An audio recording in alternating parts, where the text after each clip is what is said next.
matters, including transmission, state regulatory, renewable energy, and environmental enforcement.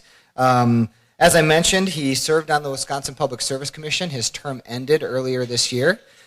He was also the chair of that commission, and he has held various positions in Wisconsin state government, including Assistant Attorney General at the Department of Justice, Head of the Division of Enforcement at the Department of Regulation and Licensing, legal advisor to the governor, and he's also worked as an environmental consultant at the U.S. Environmental Protection Agency.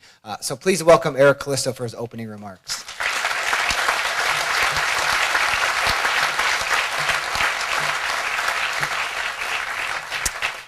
Thank you, Nick. This is my first time at the fair, and I obviously did not get the dress code notice in advance, so I'm sorry. I've done my best. I took the tie off, and I'll have to run with this.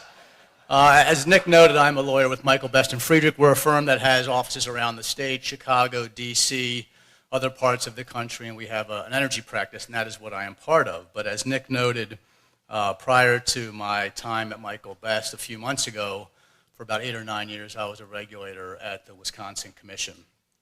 And during that time, we made a number of decisions on clean energy that I imagine are of interest and importance to this group. And it's because of that experience I've been asked to give a few words on where Wisconsin is going with its clean energy future. Let me start by noting that we have really a storied history in this state on energy innovation. At the regulatory level, we championed long-run marginal cost pricing more than 40 years ago, an esoteric element of utility rate regulation, but one that's been very important around the country. We have an award-winning energy efficiency program focused on energy that has delivered value year over year to Wisconsin ratepayers with a unique third-party provider model. For many years, not now of course, we had one of the stronger RPS standards in the Midwest, and we have utilized Wisconsin's strengths to help comply with that standard. In addition to solar and wind, we have been leaders in biomass and biogas. We use common sense and elbow grease to implement statewide wind siting standards, which I believe will continue to provide a framework for balanced future development of large wind in this state. I suspect there are some in this audience, perhaps many, who see this state as going backwards on some of that innovation. And I suspect many of you look at the Wisconsin Commission's decisions last year in 3 rate cases as evidence of that step backwards. As Nick noted, I was a sitting commissioner on those cases, and I dissented on many of the issues that focused on clean energy.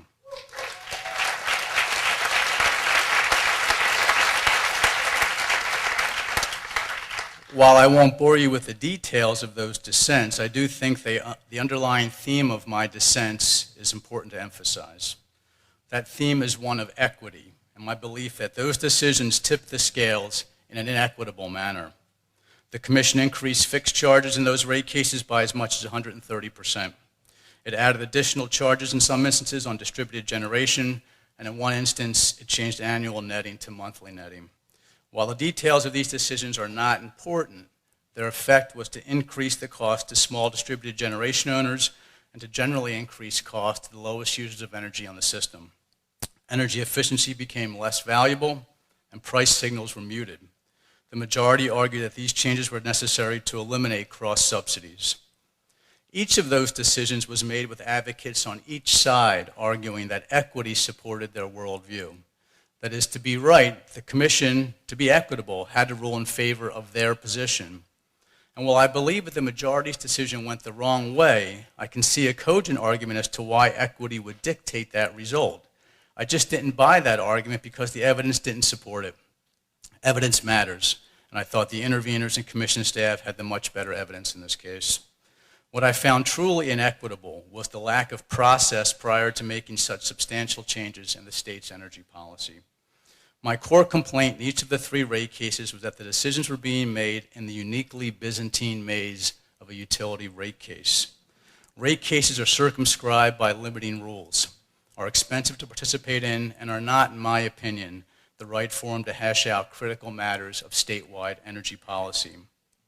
What I most wanted in those decisions was for the Commission to create a process through which we could have a free-ranging, open debate on how to address the real concerns raised by the utilities and other stakeholders.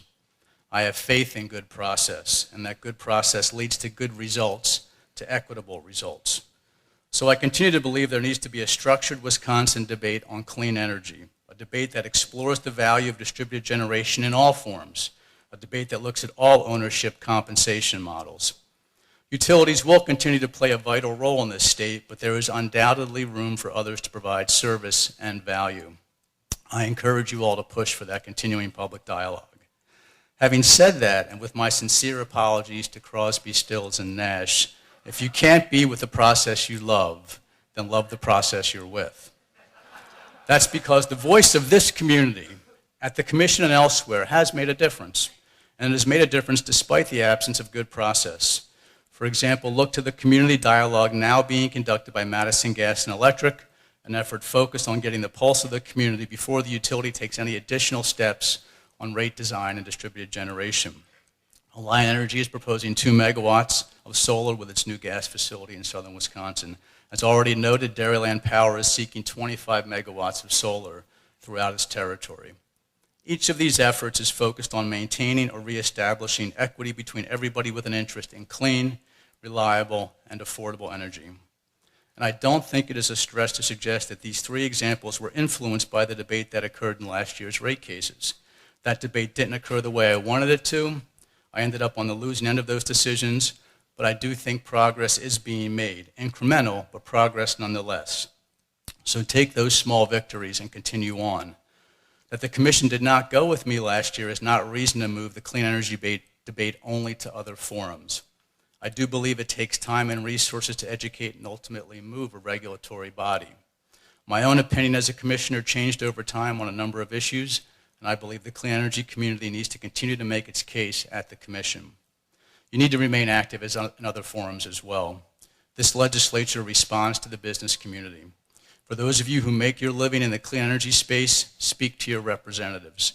Third-party ownership needs to be resolved in this state in a way that is equitable to utilities, developers, and customers looking to install distributed generation. The solution is with the legislature. So continue to advocate. Be passionate, but also be factual. Find allies where you can and make your case in all forums. Embrace the state's unofficial motto of On Wisconsin, look forward, and recognize that victory comes incrementally and will continue to come. I'd like to turn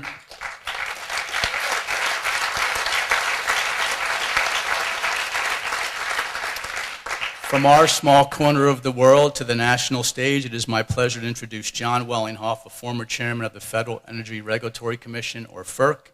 He's an internationally recognized energy expert. During his tenure, he advocated for building a stronger national power grid through the use of renewable energies like wind and solar power, and working to reduce U.S. dependence on foreign energy. He also backed the growth of U.S. hybrid vehicles and the creation of a national smart grid power source.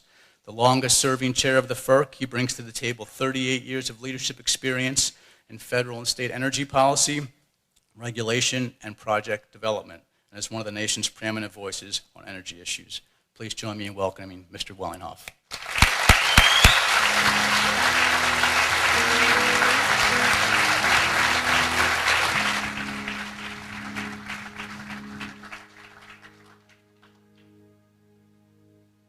These mist-covered mountains are a home now for me, but my home is the lowlands, and always will be. Someday. One of my favorite pieces by Dire Straits, and you can tell that the Crosby, Stills, and Nash reference from Eric, I borrowed a Dire Straits reference here for the talk I'm going to give today, Energy for Nothing, Reliability for Free. I'm not going to show you exactly how to do that, but I am going to talk a little bit about energy and the future of energy in this country. And I think you are really the future of energy. But before I do that, let me do a few thanks. Thanks to Nick and his staff and the MREA for what they've done here for everybody.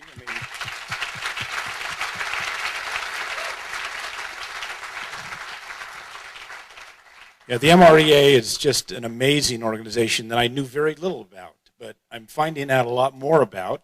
I want to thank Nick. I want to thank his wife, Ann, who chauffeured me around the last day or so. I want to thank one of their volunteers, Chris, who showed me around last night and gave me all of their tour of all their facilities here, all the systems here. We kind of geeked out and just talked about inverters and talked about wind and solar systems and had a great time. Thank Janet over in the massage tent. She got me ready this morning, which was good. And the folks over in the jerk food tent as well. They got great Jamaican food over there that I never thought I would find in Wisconsin, but it's great here. And so I've got my Fleet Farms hat on, and my Levi's, so I think I'm ready to go.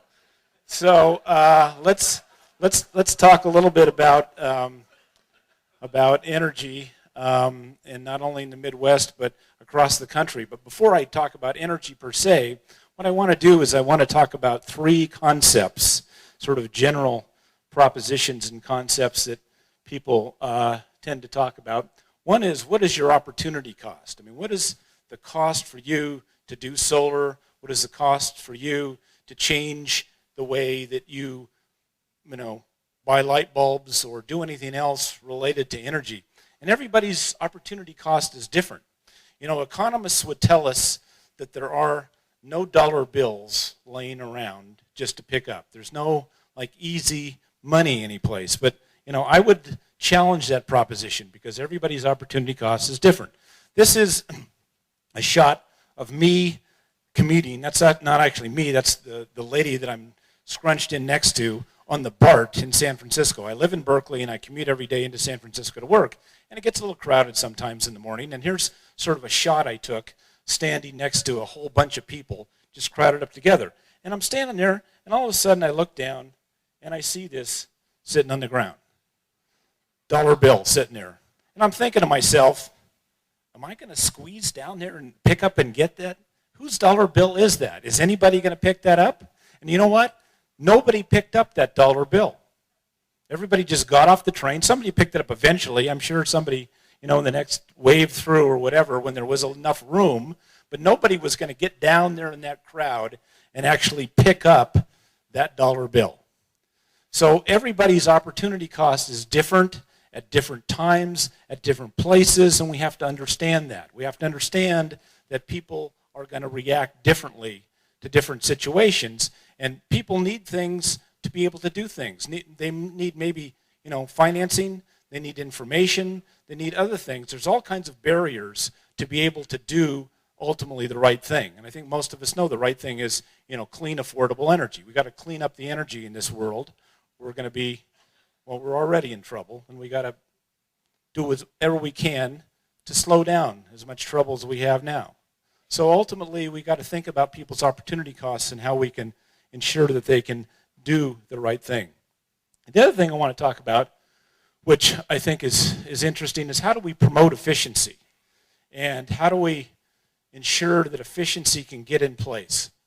This is something that, all of us are familiar with. A standard computer keyboard. And I don't know how many of you have ever thought about the layout of that keyboard, of how those keys are arranged in the keyboard. But it's called a QWERTY keyboard by the first 6 letters at the top there. And that keyboard was actually invented back at this time, when we had that type of a typewriter. And it was invented, basically, the layout of the keyboard was invented to ensure that these mechanical keys would not jam. So they put the keys as far apart as possible that you would use the most often, because you didn't want to have you hitting keys quickly together to jam them, so you had to pull the keys back. If anybody's ever used one of these kind of typewriters, I remember them when I was a little kid, that ultimately that's how they designed this keyboard. Well, as it turns out, and so we've got the keyboard from 150 years ago. The keyboard is now translated to the keyboard most of us use. But about 1930, 1940, there was a guy by the name of Dvorak. And Dvorak did motion production studies on dozens of people. And from those studies, he redesigned the keyboard. And he designed what he called the Dvorak keyboard after him, and changed the keys so that he put together the keys that you use most often and type most often, so you wouldn't have to have your fingers travel farther. And it turned out in his time and motion studies that the Dvorak keyboard is more than 40% more efficient than the QWERTY keyboard. So how many people use the Dvorak keyboard today? Okay? But, you know, it would be much more efficient. We would get much more done and be much more productive if we did that. So think about that. Just because something's efficient doesn't mean people are going to adopt it. It's the opportunity cost. What's the opportunity cost to change all those keyboards out? What's the opportunity cost for people to relearn a system from a system that they've learned from the QWERTY system? So you have to think about those things when you're moving to, you know, new systems, and when you're improving systems and trying to optimize systems and make them more efficient, which is really what I've been doing all my life, really, working in energy in trying to optimize systems and make those systems more efficient. You got to think it's just not going to happen overnight. It's just not going to happen because it's more efficient. There are barriers, and you have to understand, you know, what those barriers are. But going from the barriers, let's go to some ways that ultimately we can, you know, see things when they do start going, that they can really start going in a very big way. So how many folks have been in Lambeau Field? Couple, okay. So let's do a little thought experiment here, okay?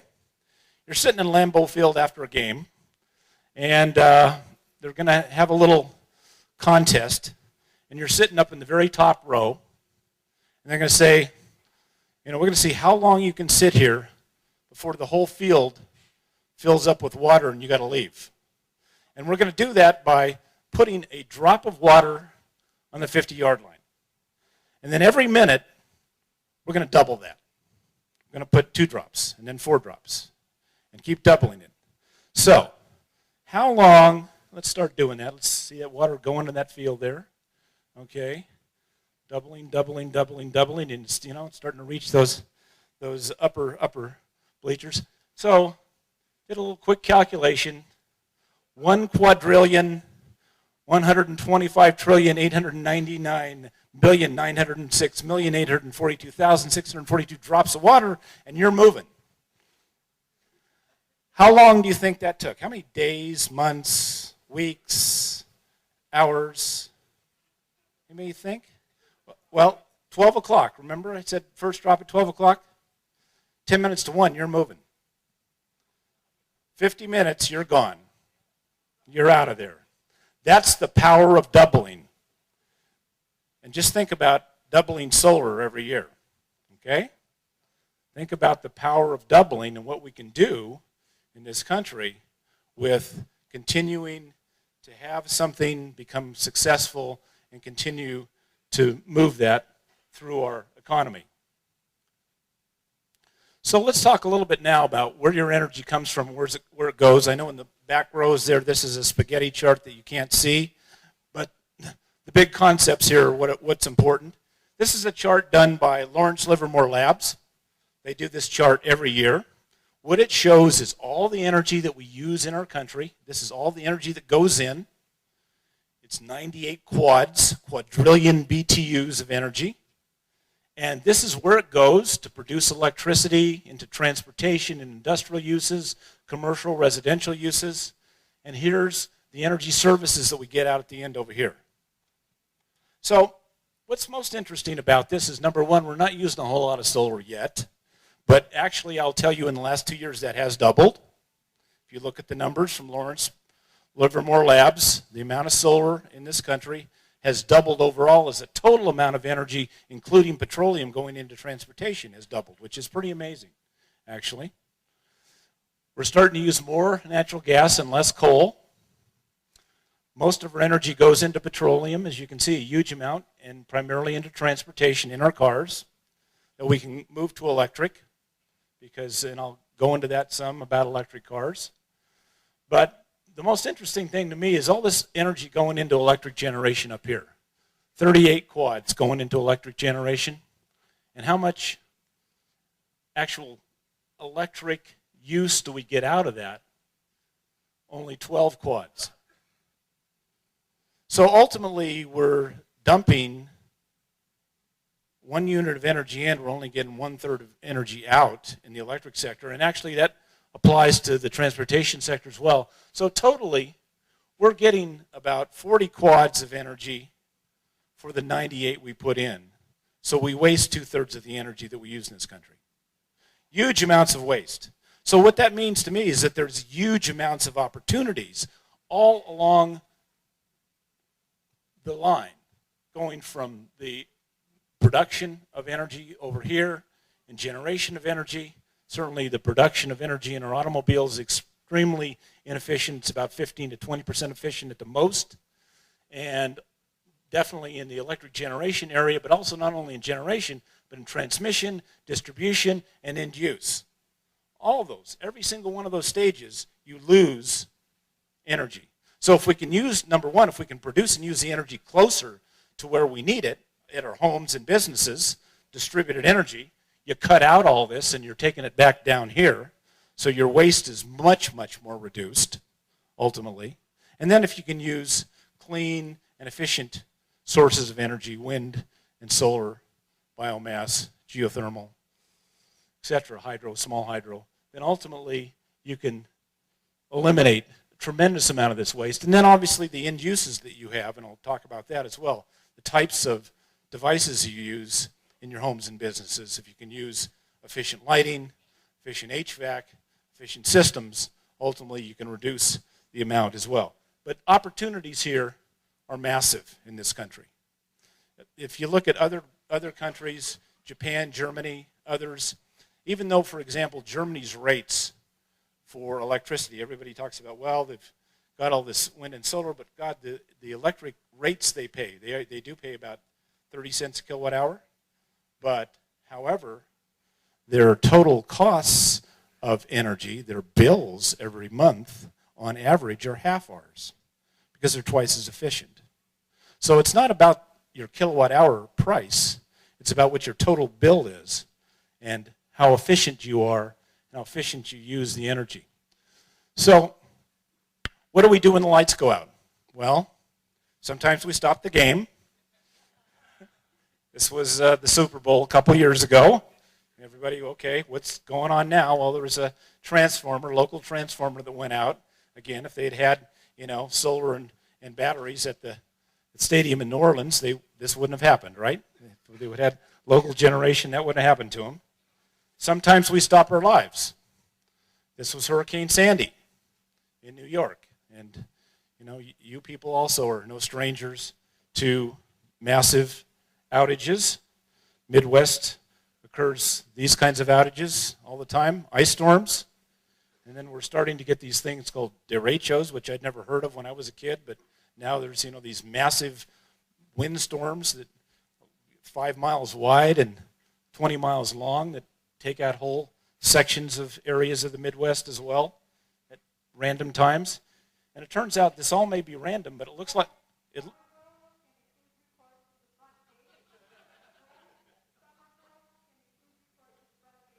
Well, I knew I was competing with the Play-Doh workshop, but I wasn't sure that there was anything else that I was going to have to worry about here, but that's okay.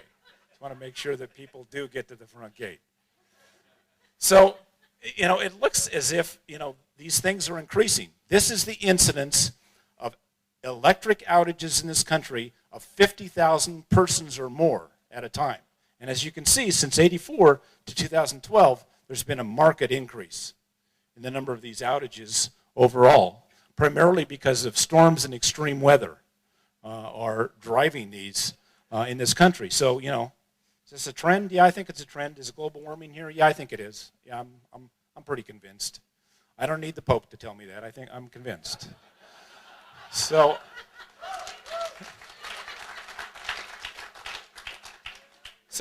we can talk about these storms and events at isolated times, but let's talk about the long-term things that are happening. This is out in my country. I lived 18 years in Las Vegas, only because my wife drugged me there, but that's another story I don't have time for. And this is Hoover Dam. And that behind it is Lake Mead, and that big white bathtub ring there is what's happened over the last 60 years. That's the water level going down by 120 feet. Hoover Dam had a capacity of output of electric generation of 2,000 megawatts. They can only generate about 12 to 1,300 megawatts now because the water levels are so low. So this is continuing, ongoing, major problems that we're seeing over long periods of time in our country. So let's talk a little bit about infrastructure and vulnerabilities of our electric system and how it works now. We have a very radial system now composed primarily of these central station power plants that are then integrated and moved to load centers where most of the people live by these nodes called high voltage substations. Here's one of them that I actually went by because I've now become a high voltage substation stalker whenever and some of you may read the Wall Street Journal article that I'll talk about in a minute, but I'm very concerned about these substations, about their vulnerability from a physical security standpoint. And so I was visiting this one. This one happens to be in Reno, Nevada, a place where I grew up. And I visited this about a year and a half ago, just to go see the substation, unannounced, drove up there, and this is how I found it. It was wide open, and there was nobody there. Now, somebody could drive a car bomb in there. Somebody could have done, a child could have gone in there and been, electrocuted. I mean, all kinds of things could have happened, but there was nobody there, and the gate was completely wide open. And this is a very high voltage 230 kV substation for a major power line outside of Reno. But, then it even gets worse. How many people here have heard of the Metcalf substation? 3, 4, 5. Okay. Metcalf substation is a substation outside of San Jose, California, 3 miles south of San Jose. Here's a picture of a sign I took myself when I went there on the month of April 2013, the week after April 16th. On April 16th, a little incident occurred there that a lot of people haven't even heard of, but there was a Wall Street Journal article about this. I was in that article, and this is why I'm a substation stalker. About 1 o'clock at night on April 16th, the day after the Boston bombing, a group of people, we don't know how many, but there had to be at least 3 in my opinion, moved over here on this side of the railroad tracks off of this road and went into a cable vault. Opened up a 250-pound cable vault. They crawled down inside. It was 12 feet down there. And they took a Sawzall and they cut all the fiber optic 911 traffic cable. They got out of that cable vault. They put the top back on the cable vault, covered up to make it look like nobody'd been there. They put leaves and dirt back on top, went down the tracks, did the same thing to another cable vault. When they got done there, then they ran across this road and set up themselves in this pasture, which is outside the substation. This is a typical substation. They're all over the country. There's, a couple hundred of them, but there's only, a couple dozen or so that are really critical. And the really critical ones, if you hit them and knock them out, this whole country would be out of power. There's no question about that. But they all look the same. They have these chain link fences around them. They have maybe a camera or 2 or some lights around. There's nobody there 24 hours a day. This was, again, at 1 o'clock at night.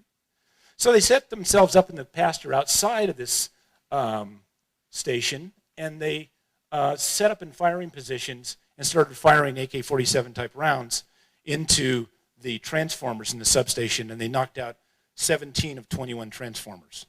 They shot 120 times. They hit their targets 110 times. These people were not amateurs. They knew what they were doing. Not only did they know what they were doing, but there was a power plant down here about 600 yards away that did have somebody 24/7, and the power plant operator heard something going on, heard, sounds, firecrackers, gunfire, whatever. He called the police. The police came out. 70 seconds before the police came, these people stopped firing and they left.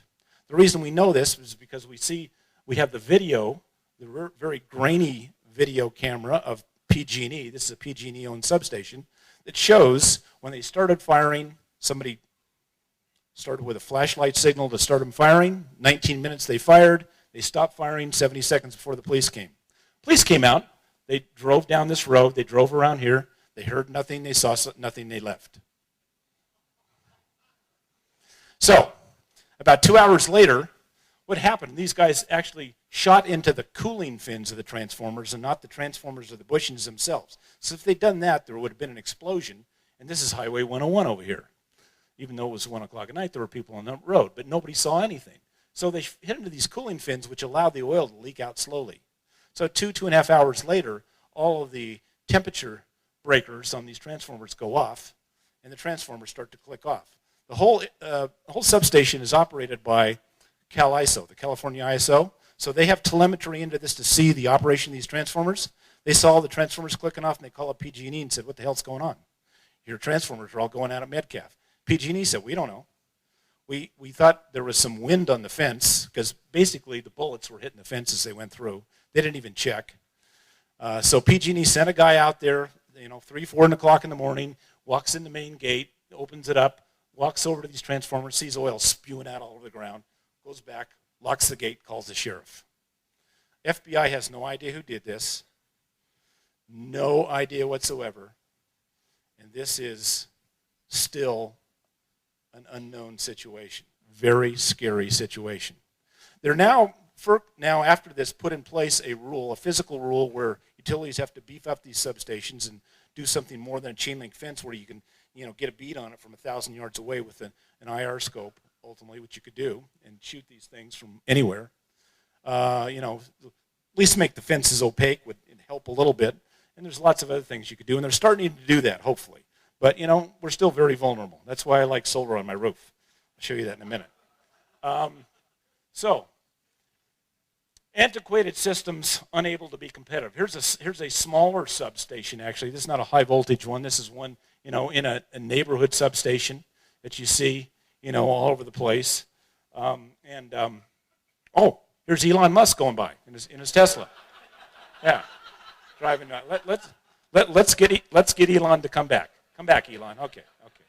So if you look at this Tesla here, and you think about the systems inside that Tesla, the communications and the computing systems in that automobile versus the communications and the computing systems in that substation, just compare the two. Because there is no comparison whatsoever. There is 100 times, 1,000 times more computing power in that car and more communications capability than there is in that substation. Can you imagine? So ultimately, we've got to do something to upgrade our distribution system and upgrade the system and make it operate in a way that can adapt to our distributed grid that has distributed resources like solar and wind and demand response and improved energy efficiency and all the things that we can do now. We have to do things to make these systems come into the new technologies that we're putting in our homes. The utilities are way, way, way behind us with those technologies. But efficiency is improving, and people are adopting efficiency, and this gives me some hope. I was in Italy in October, and I'm walking down this sort of medieval city in Tuscany, walking down this little bitty road at night, and I'm looking up in this street lamp, and I'm thinking, boy, isn't that quaint? And I walked over underneath it, and you know what? It was an LED, It was an LED street lamp in this little quaint little town, in the little hill up in Tuscany. I thought, my God, they're adopting these things here. Why aren't we doing this in the United States? In fact, I was in New York City 3 days ago in a federal building that is used by state and county offices as well, in the elevator, going to see somebody, and I'm in an elevator with 12 MR16s. And Steve down here in the audience knows what an MR16 is. Steve and I have known each other for a long time. MR16 is a quartz, 50 watt quartz, and there's 12 of them in there. So you got 600 watts in this elevator on all the time. What the hell is? Excuse me. What is this lighting? Why are we doing this? You could put in 6 watts worth of LEDs and light the 600 watts that you got going on this elevator. So again, it's the opportunity cost. It's figuring out how we can ensure that we can put efficiency in places. Why do they have this in Tuscany but they don't have it in downtown New York City? We have to start figuring out how to make things efficient, in this country, in ways that we can adopt. So here's what's happening in lighting, which is really exciting. I mean, this is back in the incandescents, 100-watt incandescent. This is how you measure efficiency in lumens per watt. How many lumens of light you get out for how many watts you put in. So an incandescent is 16 lumens per watt. That's how efficient a 100-watt incandescent is. The CFLs, the compact fluorescents that nobody likes, that didn't come on fast enough and have bad color renditioning and look funny, they can do 66 lumens per watt, which isn't bad.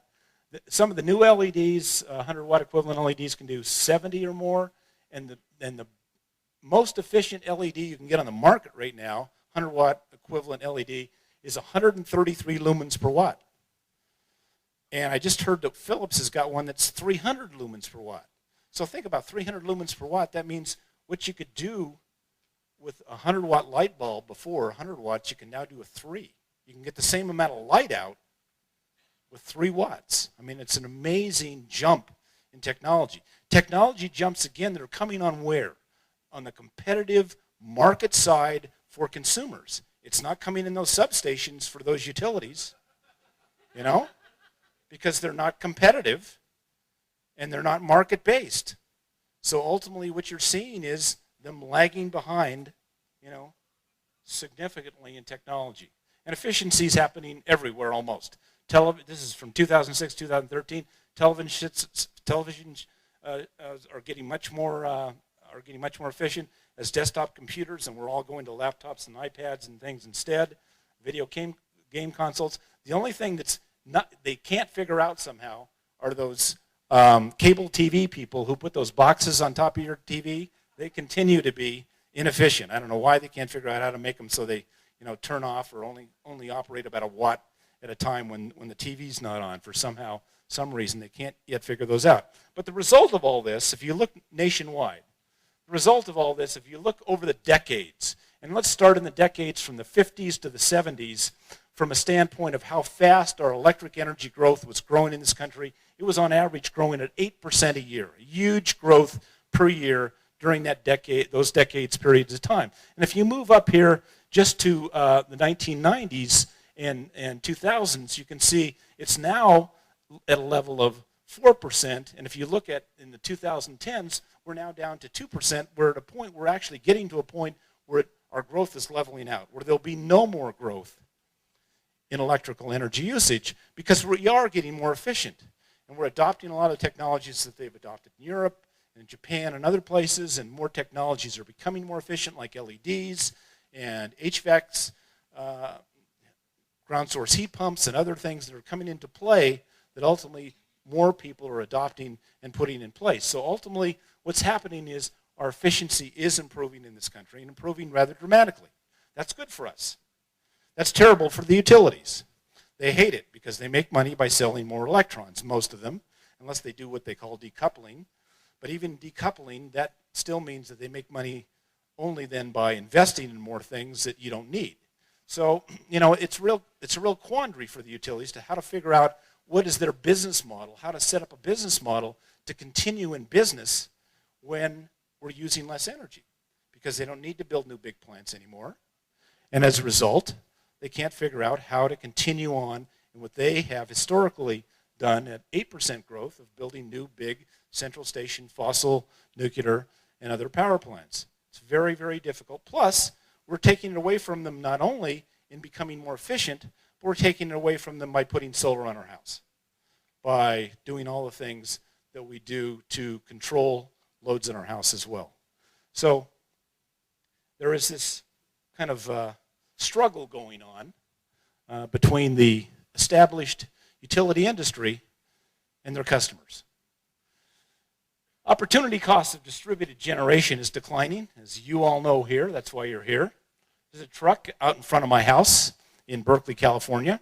I moved there about a year and a half ago, and in August of last year, I had a distributor from SunPower come out and put 5 kilowatts of solar on my house.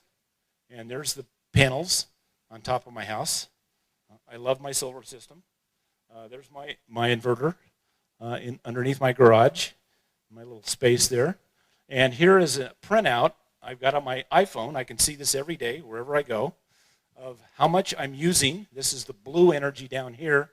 That blue bars is how much I've used during the day, and this is how much I've produced in solar energy. So that day, I used 13 kilowatt hours. This was in February, by the way. I used 13 kilowatt hours. I produced 18 kilowatt hours from my solar system, and I gave PG&E 5 kilowatt hours back. I sent it back to them. So what happens when I send it back to them? Well, they pay me. They owe me money. They owed me $103. In fact, right now, PG&E owes me $170.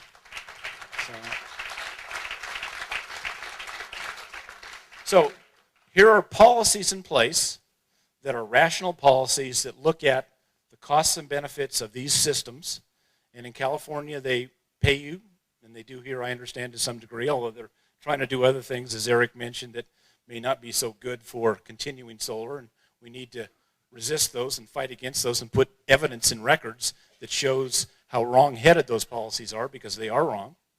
But ultimately, the result of this is I did a little calculation. I'm making 12% on my money.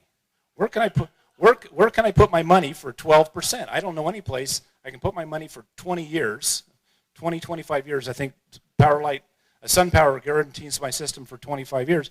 Where can I put my money for 25 years and get 12% on it? I don't know. If any of you know, let me know, because this is the best investment I've ever made in my life. There's no question about it. And it continues to be, a good investment every day. So, we're seeing other things. We're seeing, advanced home and commercial store. Oh, there's Elon again coming in. Yeah. He's everywhere. He is, he's got a battery system now for both commercial and for residential applications, as do lots of other folks as well. And I think this is going to be really the turning point where we can get systems at the distributed level of both generation, i.e. primarily solar, but there's going to be other distributed systems as well, but primarily solar, and battery systems with them that you can pair together and basically optimize your operation of your system. Now, am I suggesting that you then should go off the grid? I'm not. I don't think that's a good thing for you. Certainly, the utilities would say it's not a good thing for them. They would really argue against that. But I would say it's even not a good thing for you, and here's why. Because all these assets that you're going to put inside your house or your commercial business, your facilities, are assets that you're going to use some part of the time to provide you energy to power your TV or your heating or your cooling or whatever. But there's going to be another part of the time that you're not going to be using those assets. And when you're not using those assets, they're going to be valuable to somebody else out in the grid that you can sell them to in a market that can be set up that ultimately will ensure that you can put these things in for as low as cost as possible. And I'll show you that in a minute.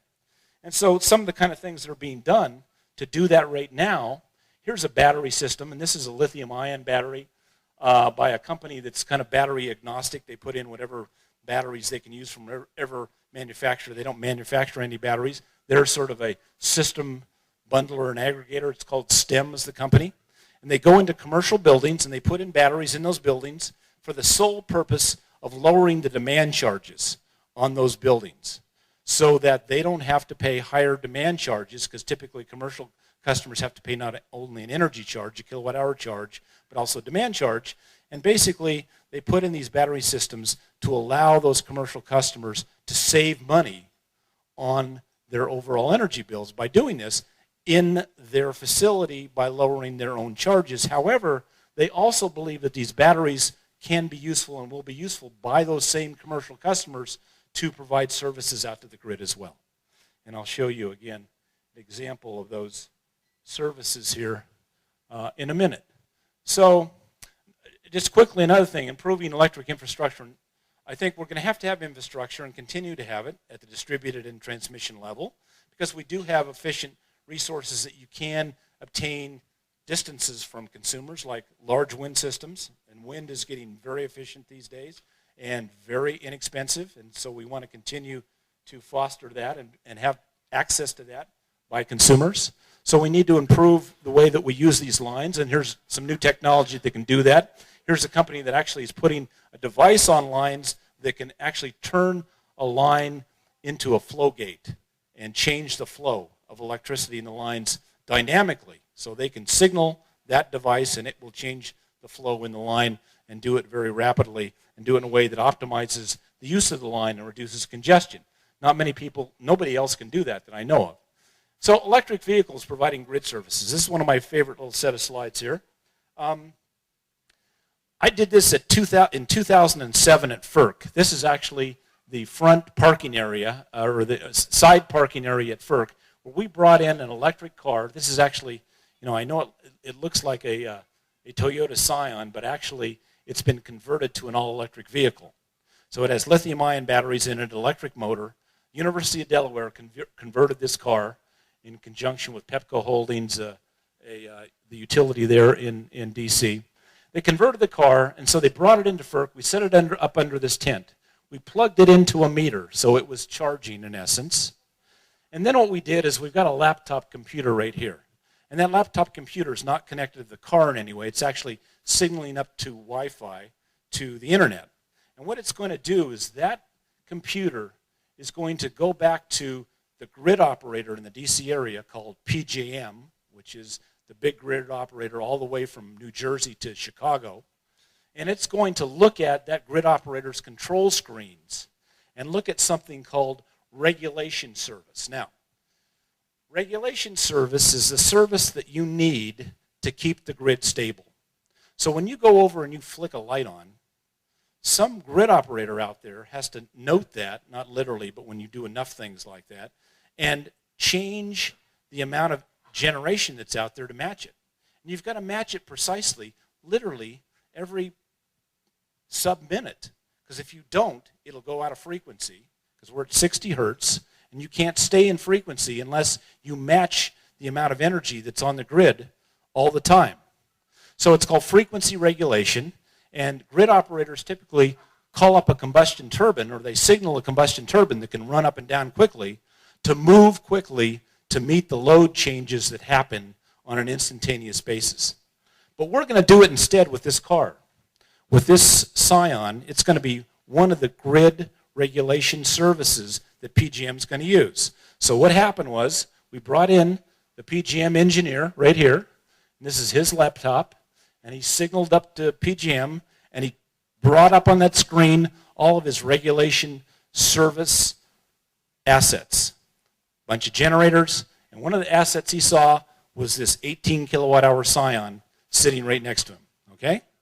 And he signaled that Scion, and we saw the charge stop and go one way. And we signaled it the other way, and it stopped and went the other way. So it's injecting, it's either taking energy or injecting energy into the grid back and forth. And it did it very quickly based upon the signal that he gave it. So here's the graph. Here's what it shows. And this is actually over a 4-hour period at night. They were doing this experimentally for a long period of time. And then you can now do this in PGM. You can actually take a car and use it for regulation service in PGM. You can actually do it. So here's the car at 10 o'clock at night at 0 charge. And here it is at 4 o'clock in the morning at 100% charge. So the green line is showing that the car is being charged. The blue line is the regulation signal coming from the grid operator to the car. The red line is the car matching that signal, saying, okay, I hear you, and I'm going to respond. And you can see it responds perfectly until the battery gets fully charged, and then it can't ultimately take any more power in from the grid, so it separates out over here. So basically, this is a demonstration that a car with batteries can be a grid asset, can be a resource for the grid, and actually provide value to the grid. How much value to the grid? Now in PGM, if you do this, you can get between $7 and $10 per day per car to provide regulation service. So, and this is largely because of rules that FERC put in place that we worked on to ensure that these kinds of resources could ultimately get paid to do this. So what does that mean? What does it mean if you're buying a car and you could do this? Well, you buy a regular car, it's going to cost you, $17,000 or $18,000 and over 10 or 15 years at $4 a gallon, that's what you're going to pay ultimately for the car. You could buy a hybrid, which gets better gas mileage. You're going to pay a little bit less. You could buy a plug-in hybrid that actually is using part of its energy from electricity. It's even going to do better, but it's going to cost you more, obviously, right? So what if you were to buy an electric car and got paid to plug it in? That's what happens, okay? That's what happens. If you get paid to plug it in, you can pay that off and overcome the life cycle costs of even an internal combustion car in less than 3 years. So, these are the kinds of things we can do if we can get this information out there. We can make these markets work. We can put these markets in place. We ultimately use our services, that is, electric cars, batteries that we have, solar systems that we have in our house, not only for us, but for grid services as well, as part of markets. If we can do this and make the markets work, what a Republican idea, markets, What an amazing, amazing idea. The Republicans ought to use that idea. So wholesale electric markets, and this is what I'd like to see with markets on the wholesale basis. I'd like to see them all over the entire United States. And this was a proposal by a Republican, actually, who wanted to put this in place in 2002, 2003, I think. Pat Wood. He was from Texas. George Bush appointed him. Pat's a good guy. This was at a time when I think FERC was very bipartisan or nonpartisan and tried to put things in place that made sense and wanted to put markets in the entire country. This is after he tried to do it, this is what happened instead. There are a few places that didn't want the markets. Okay? Yeah, the Northwest, most of the West, and the Southeast didn't want those wholesale markets in place. So you all have a market in the Midwest. It's called MISO, which Wisconsin is in. This is PJM here that goes all the way somehow through to Chicago. I don't know how that all quite works, but it also gets into Chicago. Then New York has a market. New England has a market. Texas has a market, but it's not under FERC because Texas doesn't think they're part of the country. So that's okay. It's under the State Commission. They do very well there. They have a lot of market activity, and they have retail access. You can choose from 15 or 20 different energy suppliers in Texas, and that's a great thing. And you should be able to choose the same thing here in Wisconsin. You should be able to choose your own energy supplier. And then California has a market as well. But the markets are starting to spread in the West now. Nevada, Puget Energy, Pacific Core, and even Arizona have now talked about joining in part a small part of a market called an energy imbalance market that CAISO, the California ISO, will run. Plus, Pacific Core is talking about joining a full-on market with CAISO. So I think markets will spread throughout the West. Down here in Entergy's territory, Entergy now has joined MISO up here. So what used to be in Louisiana and these areas here down in Arkansas is an investor-owned utility that was forced by their public utilities commissions actually to join the MISO market because I funded a study that showed if they did so, they'd save about $700 million over 10 years. So those commissions said, we need to have you join the MISO market, and they did so. So markets are a good thing if you work them right, if you set the structure up right, and you allow consumers to participate in those markets, and they're open and transparent and fair and not anti-competitive, like we had with Enron in 2000. Enron in 2000 set us back for markets for over 10 years, 15 years almost. So here's your market in MISO, and there's Wisconsin. And this is the market at a snapshot I'm showing you of a lot of things that people never see. This is the market, the wholesale market operating on one day. This was the peak day in July 21st, 2011 at 1 p.m. And this is what the market looked like. If you wanted to buy energy wholesale in this market, this is what you saw. You saw prices that went all the way from $200 a megawatt hour in these very red areas to virtually zero right here outside of Wisconsin, really. And the reason of the difference is because of congestion, of not having the ability to move power in the right places.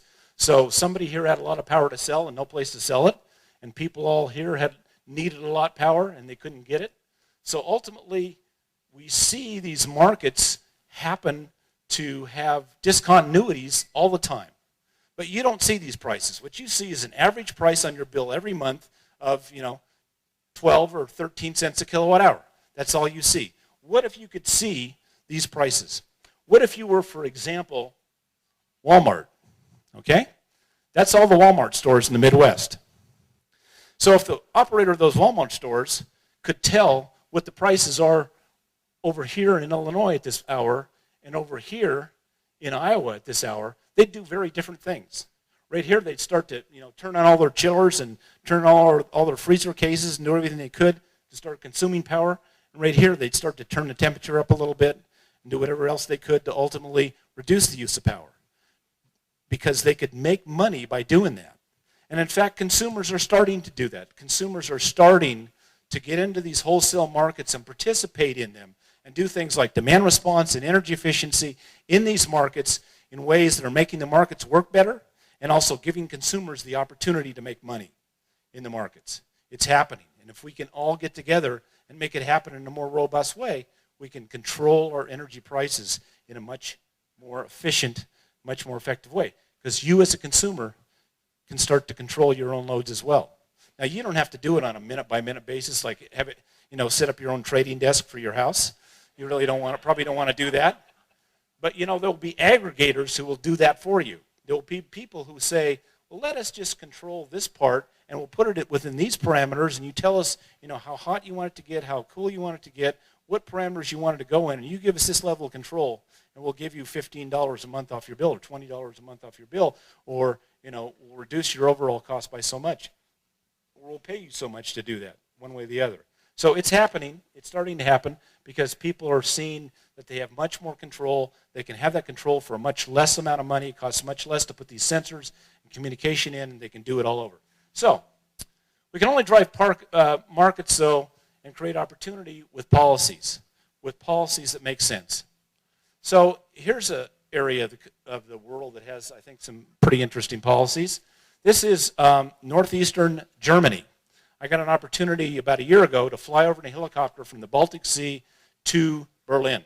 I was flying over, I took these pictures out of the helicopter, as they say, with my iPhone. You've seen those billboards?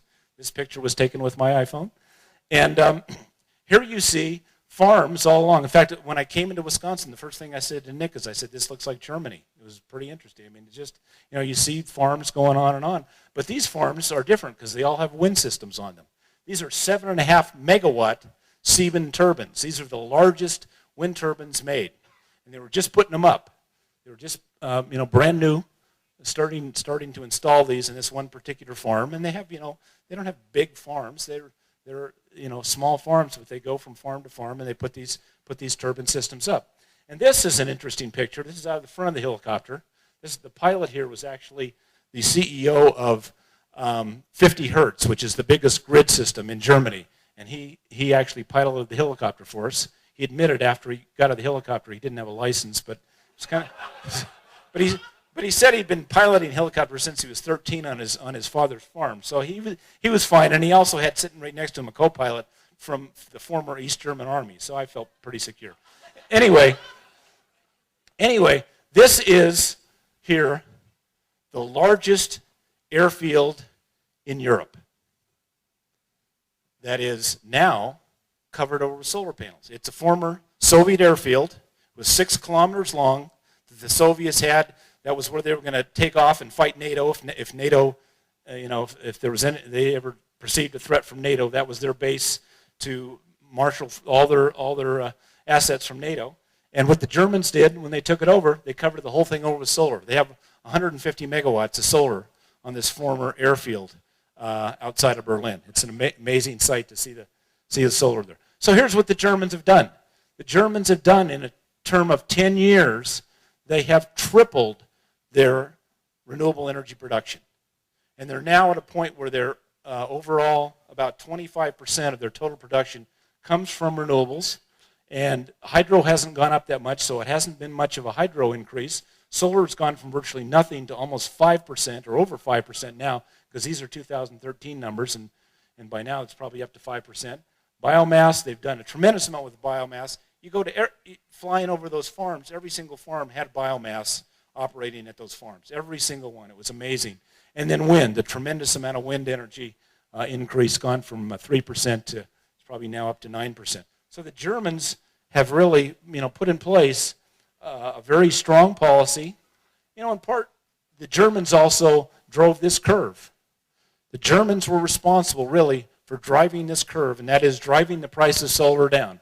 This is the cost of solar here, as it's come down. And here's the competing prices of LNG, natural gas, coal, and oil. And as you can see, solar is becoming competitive with all of them, and becoming competitive very quickly, and certainly competitive at the retail level. When you're talking about on top of your roof, 13, 14 cents, it's getting competitive. It definitely is competitive when you're offsetting your retail costs. So ultimately, 55 gigawatts of solar PV will be installed globally in 2015. So again, that power of doubling that I talked about, we're starting to see those powers come in place and have real effects. And that's up 36% since last year, so not quite doubling, but you're seeing, major increases that one would never expect. And it will account for roughly half of all new electric capacity out through 2020. So solar is the dominant resource. There's no question about it. Of course, there's one reason that people like solar. It's my good friend Carl Weinberg, who used to work at PG&E, says it's because it's magic. You put this thing out in the sun, and electricity comes out the side. I mean, it's like it's magic. That's why it's so dominant, because people just love it, because ultimately it is magic. So here's a solar system in Custer, Wisconsin. This is, if you can see these two panels right here next to this greenhouse. I had to take this shot because this is the shot out the Holiday Inn out my window where I was staying last night. And so I wanted to show you the, but this is not to belittle in any way what you're doing in Wisconsin, because I'm amazed. I'm amazed by this fair. I'm amazed by the strength and dedication and fortitude of you all and what you've done here, and you're doing it, despite what the government's doing in the state of Wisconsin, and that's, amazing to be doing that. But policy does make difference.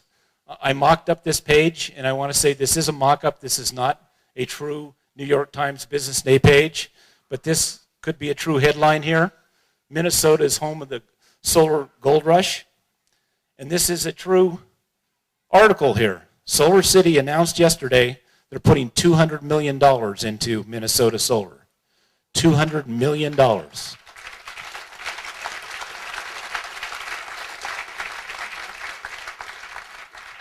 That's what policy can do for you. That's the Community Gardens solar program they have in Minnesota that allows you to get, in essence, the full value of solar, that they set this value of solar at a, it was evidentiary-based rate, that they took evidence and decided what it was, and it turned out to be more than the retail rate, and ultimately a rate that now is going to prompt real policy in Minnesota that's going to drive solar in Minnesota. You need to do the same thing in Wisconsin.